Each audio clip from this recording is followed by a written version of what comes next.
افلا يتدبرون القرآن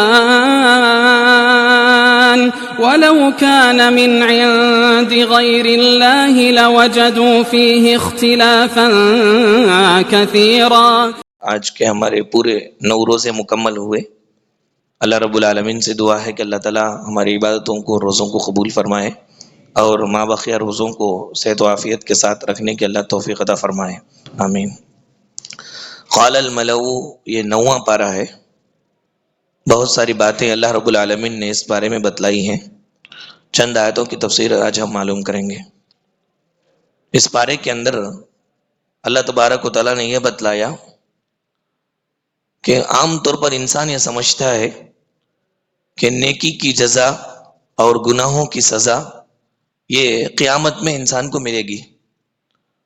یہ عام طور پر لوگوں کی سوچ ہے کہ جنت اور جہنم کی شکل میں اس کو جزا و سزا ملے گی، جبکہ تھوڑا غور کریں گے ہم دنیا کی زندگی میں تو انسان کی نیکی اور انسان کی برائی کا یہ جو بدلہ ہے یہ آخرت کے لیے محدود نہیں ہے، بلکہ وہ سلسلہ محدود پیمانے پر دنیا کے اندر بھی ملتا ہے۔ انسان اگر نیکوکار ہے، نیک کام کرتا ہے تو نیکی کا جو بدلہ ہے، نیکی کی جزا اس کو آخرت میں تو ملے گی ہی، لیکن دنیا کے اندر بھی ملتی ہے۔ ویسے ہی اگر وہ برائی کرتا ہے، گناہ کرتا ہے، نافرمان ہے، تو آخرت میں تو اس کی سزا ہے ہی، لیکن دنیا کے اندر بھی ایک محدود پیمانے سے اس کی سزا رب العالمین دیتے ہیں۔ نیکی کا بدلہ کیسے دیتے اللہ تعالیٰ؟ نیک اگر انسان ہے تو نیکی کا بدلہ رزق میں زیادتی کر کے اور برکت دے کر کے، صحت کے اندر اچھائی دے کر کے، عزت دے کر کے، بیوی بچوں کے فرما برداری کے ذریعے سے انسان کو ملتا ہے۔ بیوی بچے اس کے فرما بردار ہوتے ہیں، رزق کے اندر زیادتی ملتی ہے، صحت ملتی ہے۔ یہ نیکی کا بدلہ ہے جو دنیا میں محدود پیمانے پر اللہ دیتے ہیں، اور آخرت میں بھی اس کا بدلہ ہے۔ ایسے ہی گناہوں کی سزا کیا ہے؟ انسان تنگ دست ہو جاتا ہے، بیماریوں میں مبتلا ہو جاتا ہے، پریشانیوں میں گر جاتا ہے، بد اخلاق بیوی اس کو بیوی بد اخلاق ہو جاتی ہے، بچے نافرمان ہو جاتے ہیں۔ یہ گناہوں کی سزا ہے جو انسان کو دنیا میں ملتی ہے۔ اللہ رب العالمین نے بیان فرمایا وَلَوْ أَنَّ أَهْلَ الْقُرَىٰ آمَنُوا وَاتَّقَوْا لَفَتَحْنَا عَلَيْهِمْ بَرَكَاتٍ مِّنَ السَّمَاءِ وَالْأَرْضِ۔ اگر یہ قریے والے جن کو ہم نے برباد کر دیا ایمان لا کر تقوی کی زندگی گزارتے، نیک نامی کی زندگی گزارتے، فرما برداری کی زندگی گزارتے، تو ہم زمین کے، آسمان کے خزانے ان کے لیے کھول دیتے، ان کو دنیا کے اندر بہت بھلائیاں ہم دیتے، اچھائیاں دیتے، رزق کی فراوانی ان کو ملتی، خوشحالی ملتی، صحت ملتی، لیکن انہوں نے انکار کیا، اللہ کی آیتوں کا انکار کیا، جس کی وجہ سے وہ عذاب میں مبتلا ہو گئے۔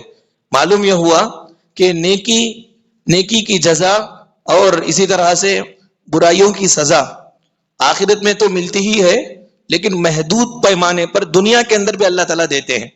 اس کے بعد اللہ رب العالمین نے حضرت موسیٰ علیہ السلام اور ان کی قوم کا تفصیلی واقعہ ذکر فرمایا اس 9ویں پارے میں۔ لمبا واقعہ ہے۔ واقعہ یہ کہ حضرت موسیٰ علیہ السلام فرعون کے دربار میں گئے 2 نقطوں کو لے کر کے، 2 پوائنٹس کو لے کے۔ پہلا پوائنٹ یہ تھا کہ اے فرعون، توحید الہی کو قبول کر لے، اللہ تعالیٰ کی دعوت، اللہ ایک ہے، وہی عبادت کے لائق ہے، وہی کائنات کو چلاتا ہے، اس کو تو قبول کر لے۔ یہ دعوت تھی حضرت موسیٰ علیہ السلام کی پہلے۔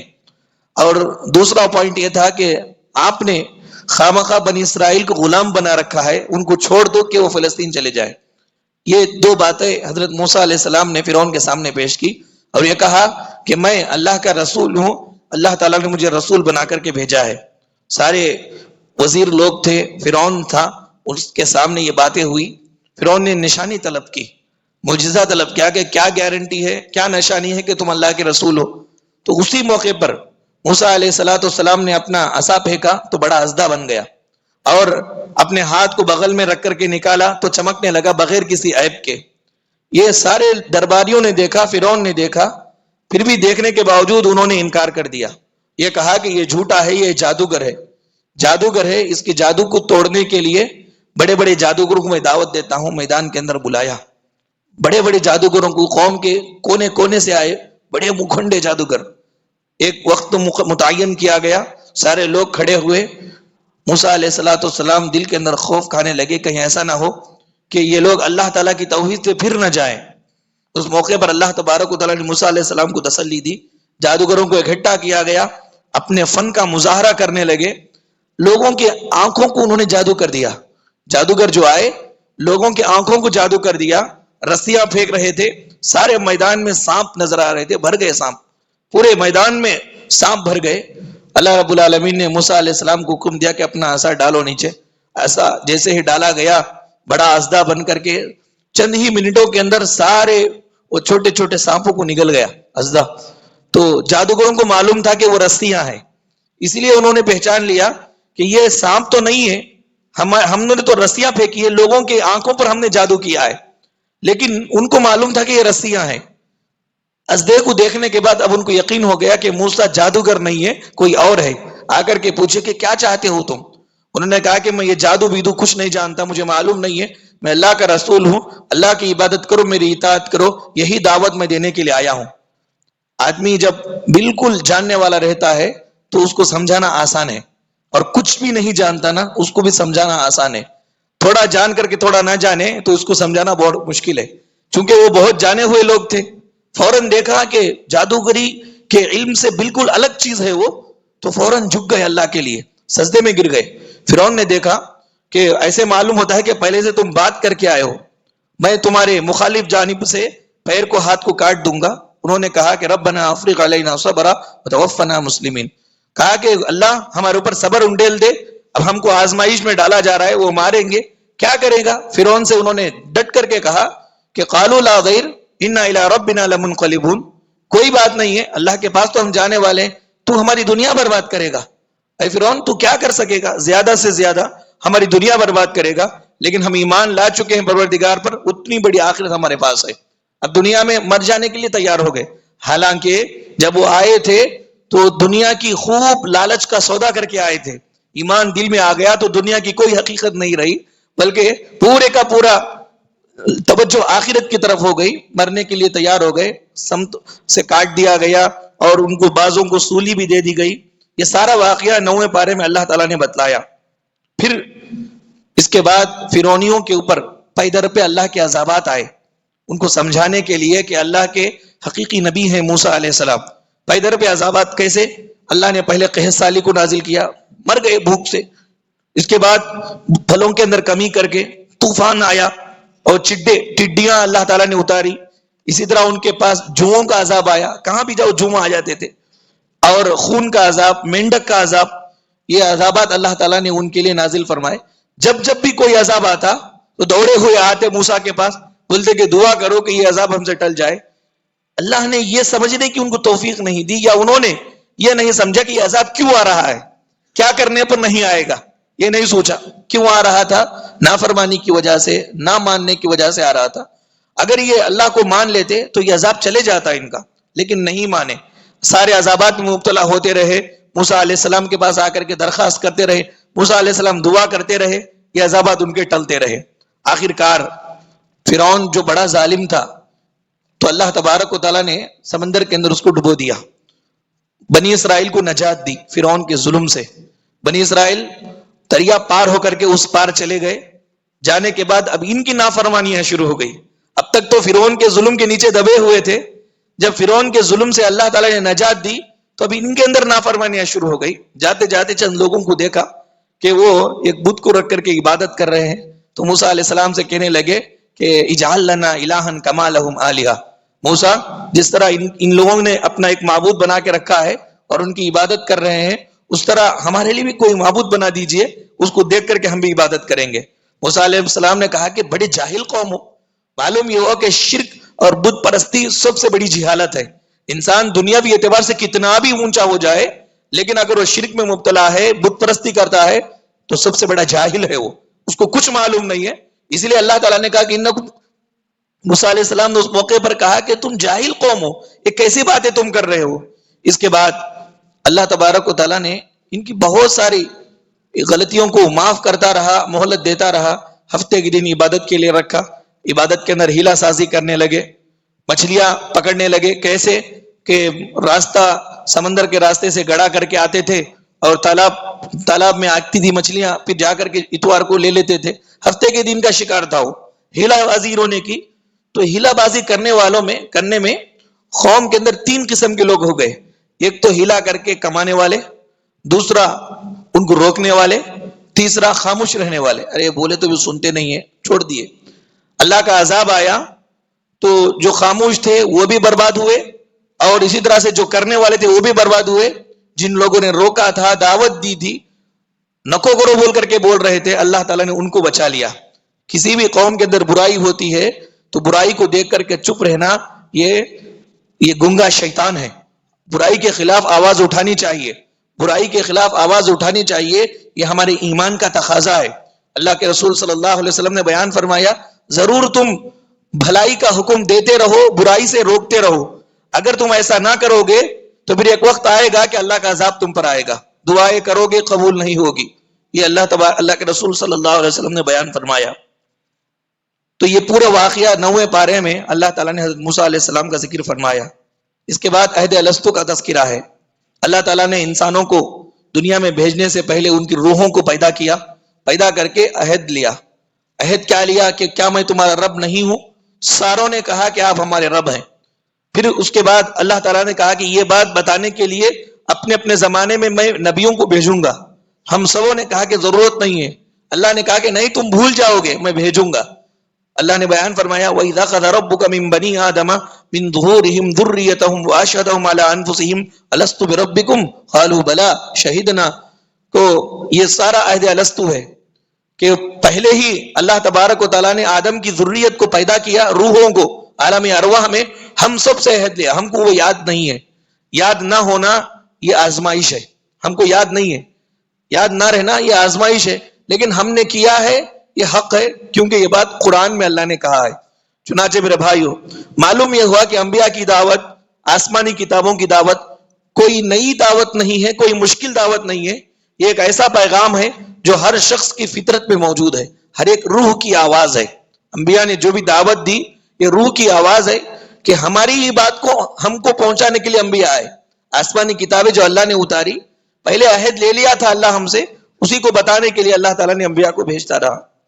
اس کے بعد اس پارے میں اللہ کے ناموں کا تذکرہ ہوا کہ اللہ تعالیٰ کے بہترین صفاتی نام ہیں.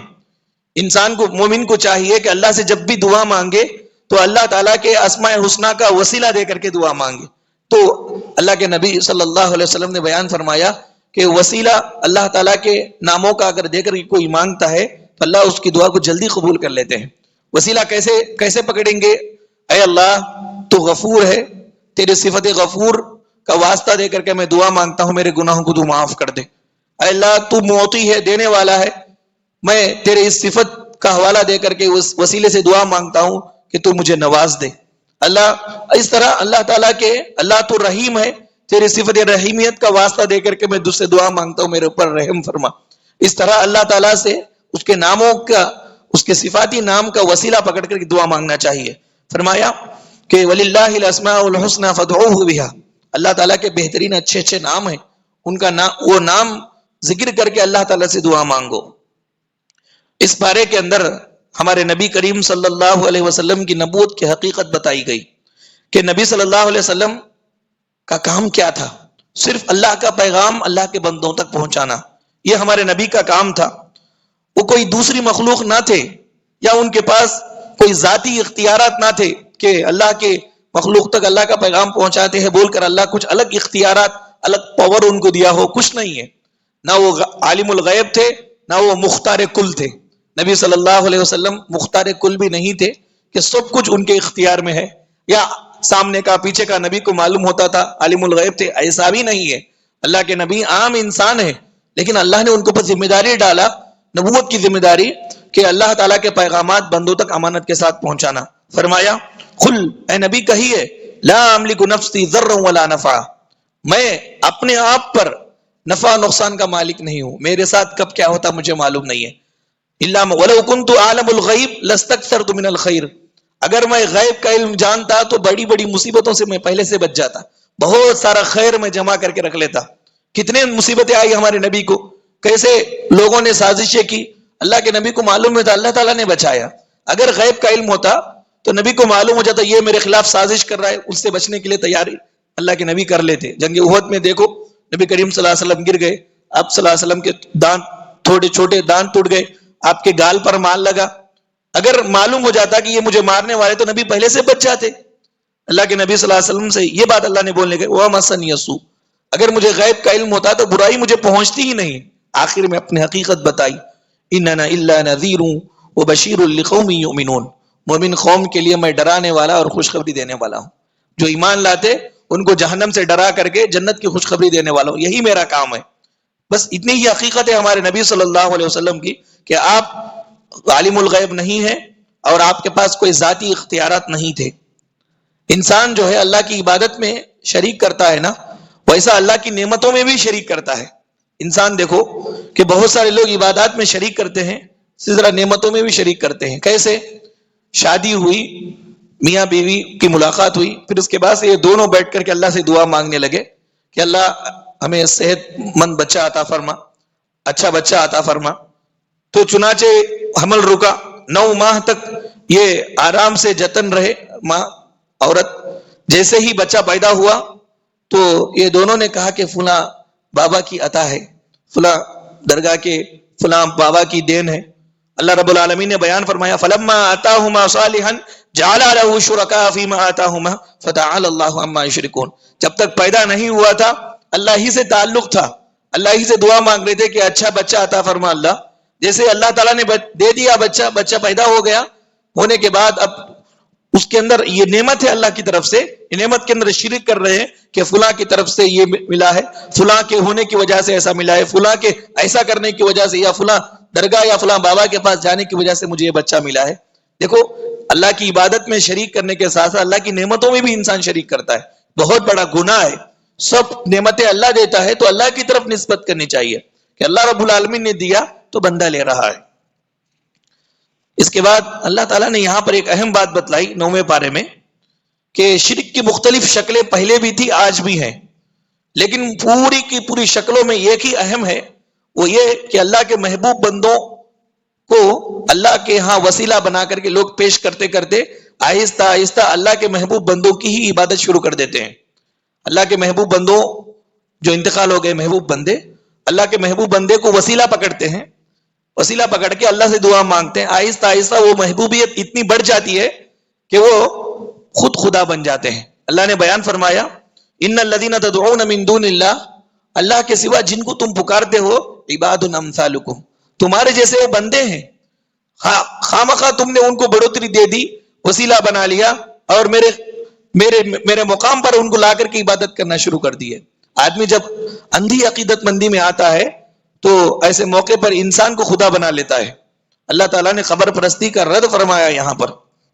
اس کے بعد قرآن کریم کے پڑھنے کا ثواب ہے کہ کہا وَإِذَا قُرِئَ الْقُرْآنُ فَاسْتَمِعُوا لَهُ، قرآن جب سنا جائے پڑھا جائے تو غور سے سنو تاکہ تم پر رحم کیا جائے. تو قرآن کریم پڑھتے وقت غور سے سننا فرض ہے. اگر کوئی آدمی واویلا مچاتا ہے، ہلّا کرتا ہے، تو یہ مشرکین اور کافروں کا طریقہ ہے کہ سیٹی بجاتے تھے، تالیاں مارتے تھے تاکہ قرآن کریم دل میں نہ اترے. تو یہ کفار کا وتیرہ ہے، کفار کا شیوا ہے، مشرکین کا شیوا ہے. ایک مومن کیا کرتا ہے؟ قرآن مجید کو غور سے سنتا ہے، یہ اللہ کا حکم ہے. غور سے سننے سے فائدہ کیا ہو؟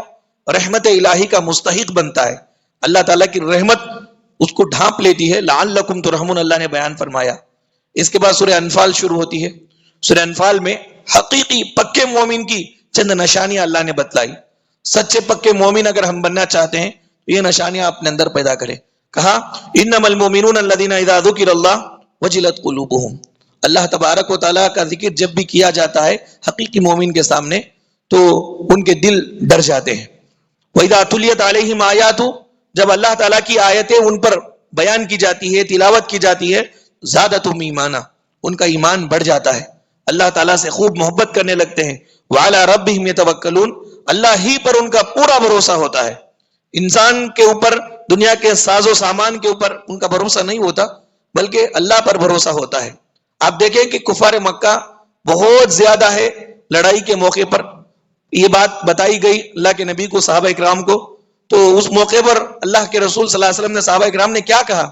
حسبنا اللہ ونعم الوکیل، اللہ ہمارے لیے کافی ہے، بہت بہترین کارساز ہے.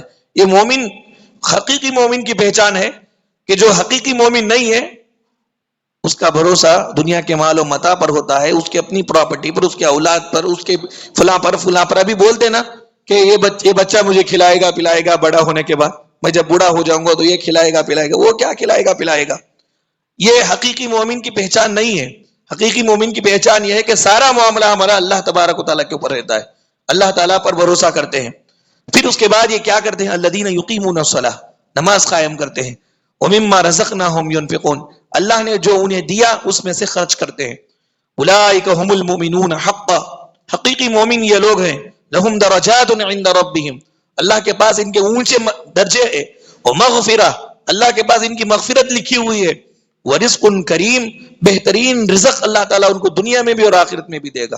حقیقی مومن کو یہ کام اگر ہم کریں گے تو یہ حقیقی مومن کی پہچان ہے. اس کے بعد سورہ انفال میں جنگ بدر کا پورا واقعہ پیش کیا گیا. جنگ بدر یہ مکے کے اندر مسلمانوں کو تکلیفیں دی جا رہی تھی، بہت ستایا گیا، مارا گیا، بہت مارا گیا. تو بیچارے مسلمان پریشانیوں سے بچنے کے لیے مدینے کو ہجرت کر کے چلے گئے. خود اللہ کے نبی صلی اللہ علیہ وسلم بھی ہجرت کر کے چلے گئے، اپنے پشتوں کے گھروں کو چھوڑ کے چلے گئے. وہاں جانے کے بعد بھی ان لوگوں نے وہاں بھی پیچھا نہیں چھوڑا. مدینے کے منافقوں سے انہوں نے راست باز کر لی، باتیں خفیہ باتیں کرنے لگے اور مسلمانوں کو تکلیف دینا شروع کیا. اب انہوں نے پلان ڈال دیا کہ کسی بھی طرح سے مسلمانوں کو مارنا ہے. اتنے میں اللہ کے نبی صلی اللہ علیہ وسلم کو معلوم ہوا کہ ابو سفیان یہ ابھی مسلمان نہیں ہوئے تھے اس موقع پر، شام سے قافلہ لے کر کے تجارتی قافلہ مکے کو جا رہے ہیں، درمیان میں مدینہ پڑتا ہے. تو صحابہ کرام کو نبی نے کہا کہ تم مجبور ہو، مظلوم ہو، جا کے وہ قافلے کو لوٹ لو، کیونکہ اب ان لوگوں نے تمہارا جینا دوبر کر دیا ہے، قافلے کو رکا دو، وہاں مکے کو قافلہ جانے نہ پائے. ابو سفیان بڑے ہوشیار آدمی تھے، انہوں نے پہلے سے ایک قاصد کو بھیجا کہ مدینے کے اندر آب و ہوا سب ٹھیک ٹھاک ہے یا نہیں. معلوم ہوا کہ کچھ خطرہ ہے تو سمندری راستے سے مکے کو پہنچ گئے. مدینہ ٹچ نہیں کیا بلکہ دوسرے راستے سے چلے گئے. جانے کے بعد مکے کے سرداروں کے سامنے جا کر کے کہے کہ محمد اور ان کے ساتھی ہمارے قافلے کو لوٹنے کے در پہ تھے تو راستہ بچا کر کے ہم نکل کر کے آ گئے ہیں. ابو جہل بہت غصے میں آ گیا، کہنے لگا کہ ان کو اتنی طاقت کہاں سے آ گئی کہ ہمارے قافلے کو لوٹے، چلو ہم ماریں گے ان کو پکڑ کے. بدر میں آئے 1000 لوگ آئے. اللہ کے نبی صلی اللہ علیہ وسلم کو معلوم ہوا، صحابہ کرام سے مشورہ کیے. یہ کفر اور اسلام کی پہلی جنگ تھی. اللہ کے نبی صلی اللہ علیہ وسلم جنگ کرنا بھی نہیں چاہتے تھے، لیکن زبردستی وہ اپنے آپ کو دھاوا بول رہے تھے اور جنگ کے اوپر ابھارے. اللہ کے نبی صلی اللہ علیہ وسلم میدان کے اندر آئے. رات میں پوری رات اللہ کے نبی صلی اللہ علیہ وسلم ایک خیمہ لگایا گیا، پوری رات دعائیں مانگتے رہے. اللہ کے نبی دعائیں مانگتے رہے. صحابہ کرام نے کہا، ابو بکر نے کہا یا رسول اللہ اٹھیے اب بس بھی کیجئے، اللہ تعالیٰ ضرور آپ کی دعا کو قبول کرے گا، ہم فتح پائیں گے. 313 تھے. نبی کو ڈر تھا یہ 313 ختم ہو گئے تب بعد میں اللہ کی عبادت زمین پر نہیں کی جائے گی، تو بہت زیادہ ڈر تھا اللہ کے نبی صلی اللہ علیہ وسلم کو. دعا اللہ تبارک و تعالیٰ نے قبول کر لی. صبح اللہ کے نبی آئے صحابہ کرام کو ساتھ لے کر کے میدان بدر میں، بدر کے مقام پر جگہ بتا کر کے دشمنوں کا نام لے کر کے بتایا کہ یہاں ابو جہل مرے گا، یہاں یہ مرے گا، یہاں یہ مرے گا. نبی کریم صلی اللہ علیہ وسلم نے نام بنام جگہ کے پاس جا کر کے بتایا کہ یہاں یہ آدمی مرے گا، یہاں یہ آدمی مرے گا جنگ کے اندر. صحابہ کرام کہتے ہیں کہ جب جنگ ختم ہوئی ہم نے دیکھا ٹھیک ٹھاک نبی نے جس جگہ پر جس آدمی کا نام لیا وہ آدمی اسی جگہ پہ مر کے پڑا تھا. یہ ہمارے نبی صلی اللہ علیہ وسلم کی نبوت کی دلیل ہے کہ اللہ تبارک و تعالیٰ نے ان کو بتلایا. چنانچہ اس رات صبح میں جب جنگ ہونے والی تھی خوب بارش ہوئی. یہ بارش 2 طرح کا فائدہ دی. مسلمانوں نے اس پانی کو پیا تو ان کے اندر سے کچھ خباثت یا شیطانیت چلی گئی. اللہ نے خوب پاک کر دیا صحابہ کرام کو، اللہ تعالیٰ کی محبت سے سرشار ہو گئے. اور یہ بارش میدان میں پڑی تو اللہ کے نبی صلی اللہ علیہ وسلم جس جگہ پر تھے وہ میدان مضبوط ہو گیا اور کافروں کا میدان میں کیچڑ آ گیا، ان کے میدان میں کیچڑ آ گیا اور ہمارا یہ جو میدان تھا وہ صاف ہو گیا. اس کے بعد جب جنگ شروع ہوئی تو اللہ تبارک و تعالیٰ نے نبی کریم صلی اللہ علیہ وسلم کو حکم دیا کہ ایک مٹی لو اور کافروں کی طرف مارو. بس یہیں پر ایک مٹی اللہ کے نبی لے کر کے کافروں کی طرف پھینک دیے. جا کر کے اللہ کے نبی نے مارا نہیں، صحابہ اکرام نے مارا نہیں، بس ایک مٹھی مٹی اٹھائے کافروں کی طرف پھینکے. اللہ نے کہا کہ اللہ تبارک و تعالیٰ اس مٹی کو لے جا کر کے فرشتوں کو بھیج کر کے، فرشتے مٹی کو لے جا کر کے کافروں کے آنکھوں میں جھول رہے تھے.